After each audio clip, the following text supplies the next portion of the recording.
Okay, so is everyone familiar with the Super Mario Brothers games? And now for your viewing pleasure, it's Mr. Constant Comments. Well, in Super Mario Brothers 3, which came out about 20 years ago, there was a Tanuki suit, and basically Mario would put on this suit of an animal and he could fly. It was awesome. Oh my gosh, flying Mario, that was so badass. Well, now there's a new Super Mario Land 3D, something like that, something on the 3DS, and PETA has stepped in, and they feel that having a Mario Tanuki suit encourages kids to want to wear fur, and they would like to see it replaced. In fact, they have created their own game where a Tanuki runs around chasing Mario trying to get its fur back. Well, okay, I understand where they're coming from, but that has never occurred to me.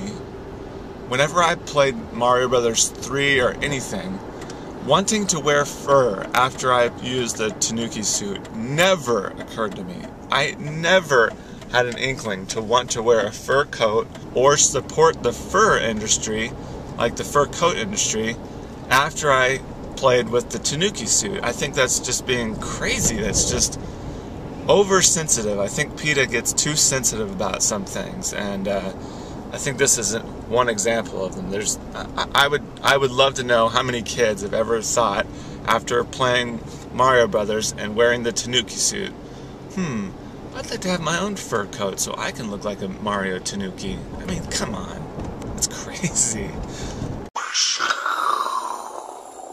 Albert, here comes Percy, the flying train.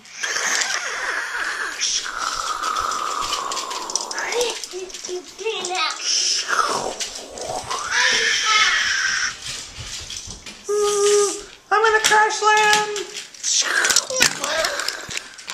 Choo-choo. Choo-choo. Choo-choo.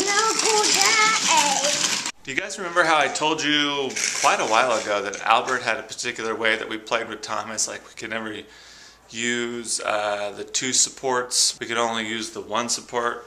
Now there's a new rule to playing with Thomas, and that is we can only play with this Thomas like this.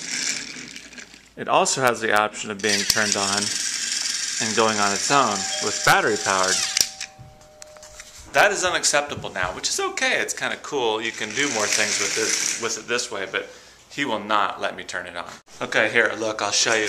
Albert, come here. Albert, come here.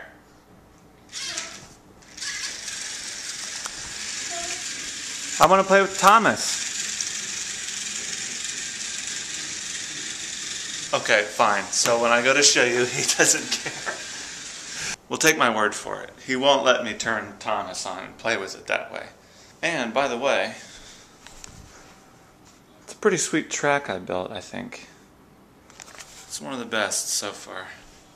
So Sarah and I just came downstairs to find Albert up on the countertop looking for a snack without any pants or underwear on. And I was coming downstairs to take him to the bathroom, and we're like, oh, Albert, you have your pants taken off already. So I took his pants off the floor, and he'd already peed. Getting him potty trained has been very difficult. Katie was much better. He's very slowly progressing there. This is a complete zombified child. Hello. When you're watching Wild Kratts, it takes full concentration, full head-on concentration to really enjoy the show. Preferably with no pants. What you doing? Just doing a turkey. You're making turkeys out of what? Coffee filters. Coffee filters. That's something that I just discovered we have a ton of in our house because my parents and my sister, probably my parents, buy coffee filters about every time they come, and I discovered we have a stash and a half underneath our stairs collecting dust. So Mom and Dad, next time you come, don't buy coffee filters. See? This is what I'm talking about. Now these have been up in our room for 2 or 3 days, and I've been taking clothes out of it and wearing the clothes out of those. They're going to stay here for a while. We just got to find time to put those clothes away. And you're thinking to yourself, Andy, instead of making this vlog right now, you could stop the camera and put those clothes away. Good point, I could. But I won't. I'm going to choose not to do that. I'll do that later.